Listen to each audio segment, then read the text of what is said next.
In the quiet suburbs of Chicago, Illinois, the morning of September 15, 2018 began as usual. Residents of Oak Park were rushing to work, children were heading to school, and dog owners were walking their pets in the local park. No one could have predicted that this day would forever change the life of an entire neighborhood and uncover a dark history hidden behind the facade of prosperity. At 7:42 in the morning, a 911 call came in from Michael Thompson, a 43-year-old financial analyst. His voice trembled as he told the dispatcher, "My wife.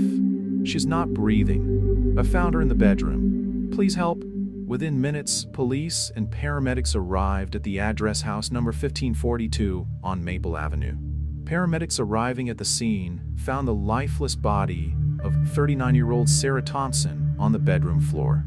Despite attempts at resuscitation, the woman was pronounced dead at 8:17 in the morning. The initial examination of the crime scene raised a number of questions for the detectives. Multiple bruises and signs of strangulation were found on the victim's body, clearly indicating a violent death. Michael Thompson, who was in a state of shock, was taken to the police station to give a statement. Neighbors gathered at the cordoned-off house couldn't believe what was happening. The Thompson family was considered exemplary, a successful husband, a loving wife, 2 teenage children. Nothing, it seemed, foreshadowed the tragedy. However, as detectives began to delve deeper into the investigation, it became clear that a dark secret was hidden behind the outward prosperity. The story that would soon unfold before the investigators would shock not only the residents of Oak Park but all of America, becoming a stark example of how deception and a double life can lead to horrifying consequences. Michael and Sarah Thompson met in 2001 while studying at Northwestern University. Michael was studying finance, and Sarah was studying psychology. Their relationship developed rapidly. In just 2 years after meeting, they got married. The wedding ceremony took place in the picturesque Chicago Botanic Garden, where numerous friends and relatives of the newlyweds were invited. After graduating from university, Michael got a job at a prestigious financial company, quickly climbing the career ladder. Sarah, on the other hand, decided to devote herself to the family, putting her professional ambitions on hold for a while. In 2006, the couple had their firstborn, a son, Jason, and 3 years later, their daughter Emily was born. The Thompson family moved to Oak Park in 2010, buying a spacious 2-story colonial-style house on Maple Avenue. The choice of neighborhood was not accidental. Oak Park was famous for its excellent schools, low crime rate, and friendly neighborhood community. Here, the Thompsons quickly integrated into local life, becoming active participants in various community events. Michael regularly participated in charity golf tournaments organized by his company, and Sarah joined the parent committee of the school where their children studied. The family often hosted barbecues in their backyard, inviting neighbors and Michael's colleagues. At these gatherings, the Thompsons always appeared happy and harmonious, which evoked genuine admiration from those around them. Janet Clark, who lived next door, noted in her police statement they were the family that everyone wanted to emulate. Michael was always polite and courteous, and Sarah was the life of the party. Their children were well-mannered and successful in school. I never heard them argue or fight. At work, Michael was valued as a talented analyst and reliable employee. His colleague, David Ramirez, told investigators Michael was always collected and professional. He often stayed late, working on important projects. We all thought he just liked his job, and no one suspected that there might be something else behind it. Sarah, despite being a housewife, didn't lose touch with the outside world. She ran a blog about healthy eating and parenting, which was gaining popularity among local moms. In addition, she volunteered at the local animal shelter, often taking her children with her. The life of the Thompson family seemed to be following an ideal script. Their house was always impeccably clean and well-maintained. The children received high grades in school and participated in various sports. Michael and Sarah regularly organized family weekends, going on picnics in the park, visiting museums, or taking bike rides. Despite the outward well-being, by the beginning of 2018, the first alarming signs began to appear in Sarah Thompson's life. Her closest friend, Lisa Morgan, noticed changes in Sarah's behavior. She became more withdrawn, often canceling our meetings at the last moment. When we did see each other, Sarah seemed distracted and worried, Lisa told investigators after the tragedy. In March 2018, Sarah unexpectedly made an appointment with a family therapist, Dr. Emily Chun. During the sessions, she complained of increasingly frequent headaches and insomnia, but avoided direct questions about her family life. Dr. Chun noted in her records the patient shows signs of anxiety and depression. There may be a stress factor in her family or personal life that she is not ready to discuss. At the same time, Michael Thompson began to stay late at work more often and go on business trips. His boss, Robert Fisher, recalled Michael volunteered to lead several large projects simultaneously. He said he wanted to secure a better future for his family. We were impressed by his zeal, but now I realize that this could have been an attempt to avoid problems at home. In early June, Sarah began to notice oddities in her husband's behavior. He became more irritable, often checked his phone, and quickly put it away when she entered the room. One evening, when Michael was taking a shower, Sarah, giving in to a sudden impulse, checked his phone. She didn't find anything suspicious, but noticed that some conversations had been deleted.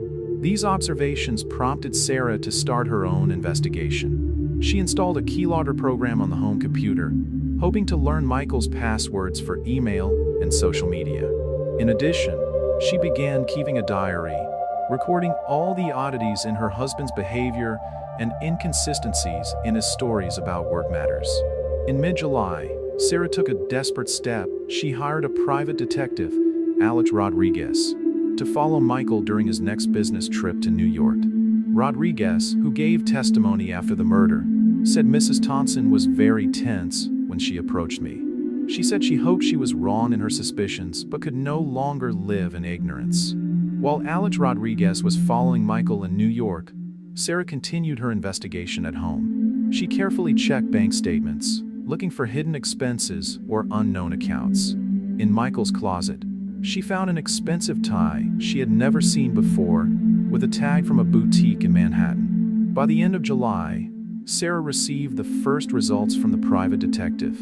Rodriguez provided her with photographs showing Michael entering a luxurious residential complex on the Upper East Side with an unknown woman. In other photos, they were dining together at an expensive restaurant, holding hands. This evidence shocked Sarah to her core. She couldn't believe that her husband, the man she had trusted for the past 17 years, was leading a double life. However, this was only the beginning of the unveiling of Michael Thompson's secrets, and the most shocking discoveries were yet to come. In early August 2018, Sarah Thompson found herself at a crossroads. Having evidence of her husband's infidelity in hand, she agonized over her next steps. On one hand, she wanted to confront Michael immediately, but on the other, she understood that this could spook him and prevent the whole truth from being revealed. Sarah decided to continue her investigation. Using the password she had obtained with the keylogger program, she logged into Michael's email. What she discovered there exceeded her worst fears. In addition to love correspondence with a woman named Christine Donovan, Sarah found messages indicating a possible financial scam. The emails mentioned large sums of money being transferred to offshore accounts, as well as discussions about ways to circumvent corporate audits. Sarah wasn't an expert in finance, but even she could see that Michael's activities were far beyond the bounds of legality. Shocked by these discoveries, Sarah turned to her cousin Daniel, who worked as a lawyer, for help. She told him everything she had learned and asked for advice. Daniel, after hearing the story, insisted that Sarah not take any action until consulting with a financial expert. Sarah was horrified by what she had learned. Daniel later recalled in his testimony. She was afraid, not only for her marriage, but for the future of her children. After all, if Michael was really involved in financial machinations, it could lead to serious legal consequences for the entire family. On Daniel's recommendation, Sarah met with Mark Levinsky, a former SEC auditor who agreed to confidentially examine the documents she had found. After careful analysis, Levinsky came to a shocking conclusion: Michael Thompson was likely involved in a complex scheme of financial fraud, including money laundering and securities fraud. The scale of operations I saw in these documents is staggering, Levinsky said. We're talking about millions of dollars passing through a network of shell companies and offshore accounts. This is clearly not the work of one person. There's a whole group of high-level financiers involved here. Sarah found herself facing an incredibly difficult choice. She understood that silence made her complicit in her husband's crimes. But exposing him meant not only the collapse of her family, but also potentially destroying her children's lives. After much deliberation and consultation with Daniel, Sarah decided she had to act.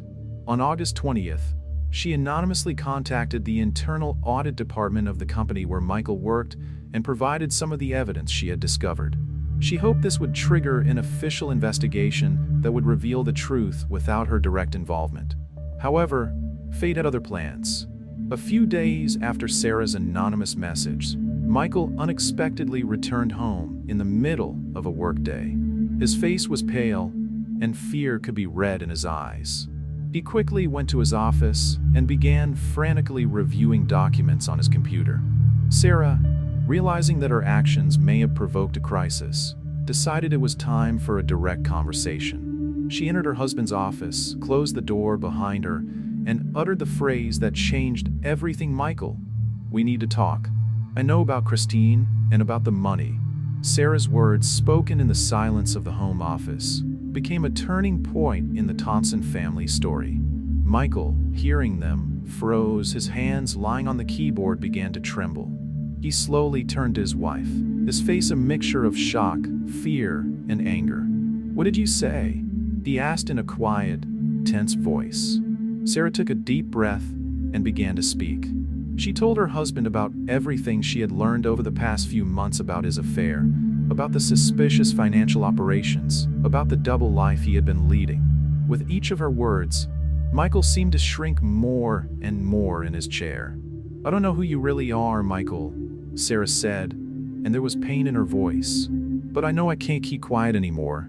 You haven't just betrayed me and our children. You've dragged us into something illegal and dangerous. Michael jumped up from his seat, his face contorted with rage.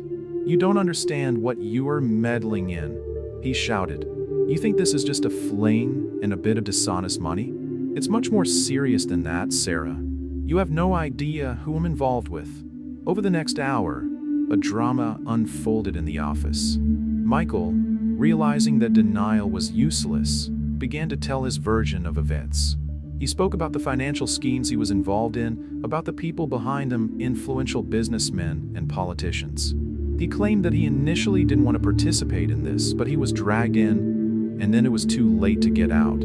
I did it for us, for our family, Michael justified himself. You have no idea what opportunities this opened up. Christine, she was just a mistake, a moment of weakness. Sarah listened to her husband with growing horror. She realized that the situation was much more serious than she had assumed. We have to go to the police, she said firmly. It's the only way out. These words seemed to flip a switch in Michael. His eyes widened with panic. No, you don't understand. They'll kill me. They'll kill us all. He grabbed Sarah by the shoulders, trying to make her understand the seriousness of the situation. But Sarah pushed him away. I can't live like this, Michael. I won't let our children grow up in the shadow of your crimes. Sarah turned to leave, intending to call the police. At that moment, Michael, overwhelmed by panic and fear, made a fatal choice. He grabbed the heavy paperweight from his desk and hit Sarah on the back of the head. The blow knocked Sarah to the floor of the office. Michael, realizing what he had done, looked in horror at his wife's motionless body. But instead of calling for help, driven by self-preservation instinct, he decided to cover up his tracks. Michael spent the next few hours in feverish activity. He moved Sarah's body to the bedroom, staging an accident. Then he destroyed incriminating documents and cleared his computer. Only after that, around 7 a.m. the next day, did he call the police, playing out the scene of a shocked husband who had found his wife dead. Thus ended the life of Sarah Thompson, a woman who strived for truth and justice, even when it threatened to destroy her world. Her death became the tragic finale of a story of lies and betrayal. But it also became the beginning of an investigation that would ultimately reveal the truth and lead to justice. The morning of September 22, 2018, exactly 1 week after Sarah Thompson's death, Oak Park police arrested Michael Thompson. The operation went smoothly. Michael didn't resist when detectives Martinez and Chin arrived at his home with an arrest warrant. He looked devastated, Detective Chin recalled. It seemed that everything that had happened had finally caught up with him, and he realized there was nowhere left to run. The news of Michael Thompson's arrest instantly spread through the town and soon became the main topic of national news. The story of a respectable financier leading a double life and killing his wife captured the attention of the entire country. Cook County Prosecutor Janet Hawkins personally took on this case. At a press conference, she stated, "We intend to seek the maximum punishment for Michael Thompson. This crime is not only against Sarah Thompson, but against our entire society."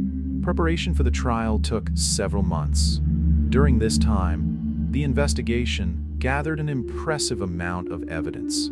Financial experts uncovered a complex money laundering scheme in which Michael was involved. Witnesses were found confirming his affair with Christine Donovan. Computer specialists recovered deleted files from Michael's computer that contained incriminating information. The trial began on January 15, 2019. The courtroom was packed. Journalists, local residents, and relatives of Sarah and Michael watched the proceedings with tension. Prosecutor Hawkins, in her opening statement, painted a picture of greed and betrayal that led to tragedy. Michael Thompson lived a double life, she declared. On one side, a loving husband and father. On the other, an unscrupulous fraudster and adulterer. When his wife Sarah uncovered the truth, he decided to silence her forever. Michael's defense, led by renowned attorney Richard Goldstein, tried to present Sarah's death as an accident and the financial violations as a result of pressure from higher-ups in the company. However, each court session brought new revelations, increasingly cornering Michael. A key moment in the trial was Christine Donovan's testimony. Initially, she refused to cooperate with the investigation, but under the pressure of evidence, she agreed to testify in exchange for immunity. Her account of the affair with Michael and his confessions about financial machinations was a devastating blow to the defense. Michael Thompson himself remained silent throughout the trial, invoking the Fifth Amendment. Only on the last day of the trial, before the sentencing, did he ask to speak. "I can't justify what I did," he said in a trembling voice. "I got tangled in a web of lies and couldn't find a way out. Sarah was the best thing in my life, and I destroyed it with my own hands. I deserve punishment." After 3 weeks of hearings, the jury retired for deliberation. They returned after 6 hours with a verdict guilty on all counts. Judge Martha Gonzalez sentenced Michael Thompson to life imprisonment without the possibility of parole for first-degree murder and an additional 20 years for financial crimes. The sentence was met with applause in the courtroom. Sarah's parents, sitting in the front row, embraced, not hiding their tears. "This won't bring our daughter back," Sarah's father told reporters after the sentencing. "But at least justice has prevailed." The Michael Thompson case became a turning point for the financial sector. It led to tighter control over the activities of investment companies and strengthened measures to combat money laundering. But for the residents of Oak Park, it forever remained a reminder that dark secrets can hide behind the facade of a perfect life. Michael Thompson's sentencing put an end to the trial, but the consequences of this case continued to unfold for a long time. The tragedy of the Thompson family left a deep mark on the lives of many people and led to significant changes in various spheres. Michael and Sarah's children, Jason and Emily, found themselves at the center of public attention. Sarah's parents took custody of them, trying to shield their grandchildren from excessive media attention. Psychologists worked with the children, helping them cope with the trauma of losing their mother and coming to terms with their father's crimes. The children became innocent victims of this tragedy, commented Dr. Anna Levin, a child psychologist who worked with Jason and Emily. They have a long journey of healing ahead, but I believe that with the support of a loving family, they will be able to overcome this ordeal. The company where Michael worked found itself at the center of a large-scale investigation. It turned out that Tonson's financial machinations were just the tip of the iceberg. Several high-ranking managers were arrested, and the company itself underwent restructuring under the supervision of federal authorities. This case also led to a review of corporate oversight policies in the financial sector. The U.S. Congress initiated hearings on strengthening control over the activities of investment firms. New laws were passed, toughening penalties for financial crimes and introducing additional measures to prevent money laundering. The Oak Park community, shocked by what had happened, took a long time to recover from the shock. Many wondered how they could have missed the signs of an impending tragedy. This led to the creation of a local initiative to strengthen community ties and increase neighborhood vigilance. "We must learn lessons from this tragedy," said Ellen Carter, organizer of the community movement Neighbors for Neighbors. "We can't turn a blind eye to problems, even if they're hidden behind a facade of well-being." Sarah Tonson's story inspired many women to speak up about problems in their families and not be afraid to seek help. Several organizations dealing with support for victims of domestic violence noted an increase in appeals after this case was covered in the media. An investigative report conducted by a team of Chicago Tribune reporters revealed additional details of Michael Tonson's life. It turned out that his double life had begun long before his marriage to Sarah. This series of articles won a Pulitzer Prize and led to a discussion about the nature of lies and self-deception in modern society. Christine Donovan, Michael's mistress, despite immunity from prosecution, faced societal condemnation. She left Chicago and, according to some reports, started a new life under a different name in another state. A year after the sentencing, Sarah's parents established a foundation in her name, which supports victims of financial crimes and domestic violence. "We want our daughter's death not to be in vain," Sarah's father said at the foundation's opening ceremony. "If we can help even one person avoid a similar fate, then Sarah didn't fight for the truth in vain." The case of Michael and Sarah Tonson became a reminder of how easily lies and deception can destroy people's lives. It showed that dark secrets can hide behind outward prosperity, and that the pursuit of material success at any cost can lead to tragic consequences. Ultimately, this story became a warning for everyone about the importance of honesty in relationships, the need to be attentive to loved ones, and that no amount of money is worth ruined lives and lost conscience. Michael Tonson, serving a life sentence, remained a symbol of how far a person mired in lies can go. And Sarah Tonson became a symbol of courage and the pursuit of truth, even in the face of terrible discoveries. Their story forever changed the lives of many people and left a deep mark on society's collective memory.